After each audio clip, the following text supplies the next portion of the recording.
SOA Watch project in Venezuela in 2009, is that correct? And Hannah is a graduate of McAllister College in St. Paul, Minnesota, where she majored in Latin American Studies and Political Science. She is currently finishing a second year of service through the Lutheran Volunteer Corps at La Raza Centro Legal on 16th and Valencia. She works with day laborers and domestic workers in San Francisco. Let's welcome Hannah.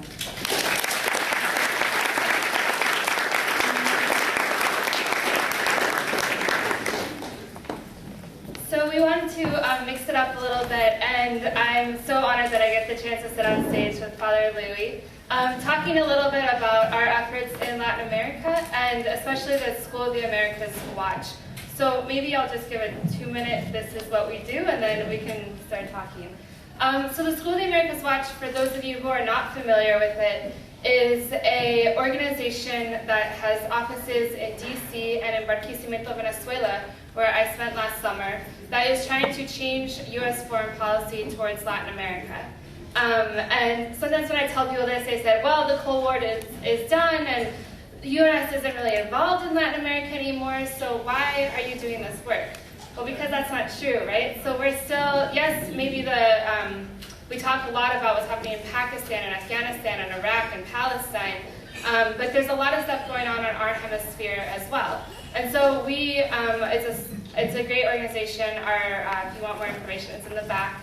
And we have a small branch here in San Francisco, and it's a really interesting way to try to change this U.S. foreign policy and specifically shut down the School of the Americas, which is where troops from most countries in Latin America go to learn how to be good soldiers in their perspective, or in our perspective, to go and learn how to torture their own countrymen and women, and how to, do coups, which happened in Honduras last year. And so it's a school that we're really trying to shut down, and Father Louis has been on the forefront of the movement for a long time.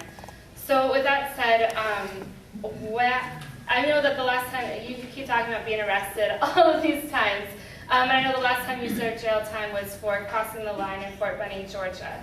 And I was wondering if you could talk a little bit about why you decided to do that and what your experience with it was.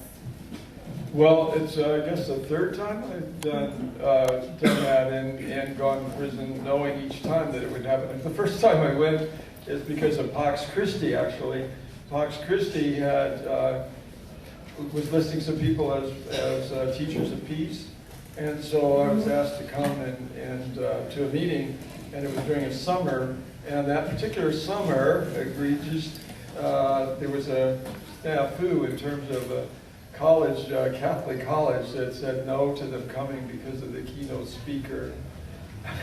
And that was kind of unfortunate and not a good decision on the school's part.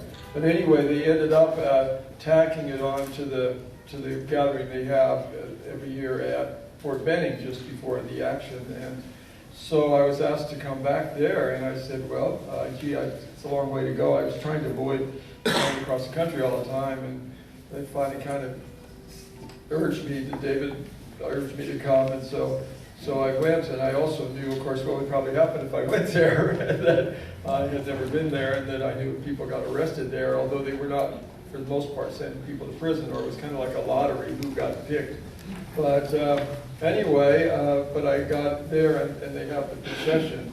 And I'd been down to Latin America, to Central America, to El Salvador shortly before the Archbishop was killed, and visited refugee camps, and had known people, families where the people had been killed, and I knew the trauma of it. And when all of a sudden they have this procession, and you're in the procession, and they're calling off the names of, you have these mock coffins, and you're calling off the names and sort of imagining them in those coffins. And then you get up to the fence, and then you turn around and go back, and I couldn't do that. I said, and people were saying, well, you're going to get immediately 6 months, and this and that. And John Deere said, yes. And I said, well, I can't just cut off myself from this. It's like if you're in a memorial here in the city, and somebody that you know and love or something, and then some policeman or somebody comes along and says, no, you can't go because you know, you look like something, I don't know, your car is too ratty, I don't know. They try to stop you from going. You say, well, I'm going to go. You tell me that I can't go to that funeral. I'm going to go to the funeral. And I felt that way, and got, I guess, 3 months the first time, and then the next couple times 6 months.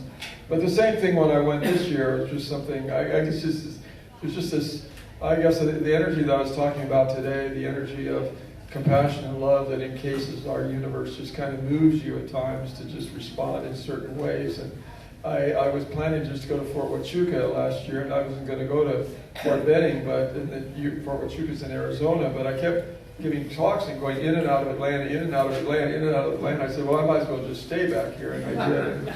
And so, I mean, it was a really, I just felt the urge to do it. And then the fact that it came out so neatly. I mean, they had all these gates and guards, and every time you go, there's another fence, ever since 9/11.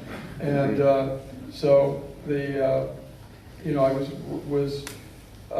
we went to a different gate, and it was just so open, and it was so peaceful. We had the remains of someone who had been planning to be there, and took those two, and it was just very congruent, and it just felt like the right thing to do. And it turned out to be a good time. I mean, I was in Georgia jail for a few months, just a month or two.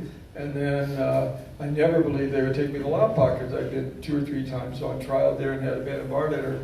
And I kept saying, no, they're going to take me off. They're going to take me off the list. No, I can't. They're not going to send me to Lompoc in the middle of the chicken coop. A band of bar letter. And I think if I get stopped in there, I can get arrested. No, they're going to take me there? And they did. And they even laughed at that.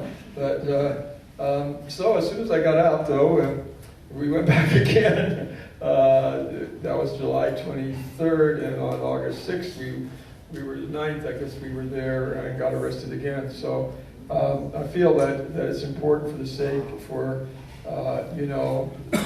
because of the people of Latin America, but I also feel that it's important that we continue to tie all these together, because they're all the same thing. They're all about domination. If you read Walter Wink and his whole thing about the principalities and powers, it's this domination. The world, when he talks about the world, is a domination system, and we are the masters of the domination system. And somehow we have to, dethrone that. And the first thing we have to do is bring it to light. And nonviolent efforts seem to be the best way of bringing things to light, because people don't get so defensive. A little bit if you're doing nonviolence, but it's pretty hard. Even there, even the guards would come up to me. One of them came up and said, do you know this Father Cabot? He said, I arrested this person he just said a priest, I arrested several years ago with a jackhammer and a missile silo. I said, that's Carl Cabot. It was like 18 years earlier. And he kept asking me about that, and then they got arrested down in Kansas City thing. And somebody sent me a picture, and I showed it to him. He says, yeah, that's him, but he looks older. I said, well, so do you, Jones. But I mean, concerned about this. He kept bringing it up again and again, how he had arrested this priest. And even over the years, he'd been kind of uneasy about it. It seemed like it'd just be an automatic thing for somebody who's a policeman. And somebody's out there with a jackhammer going at a missile silo. But they were,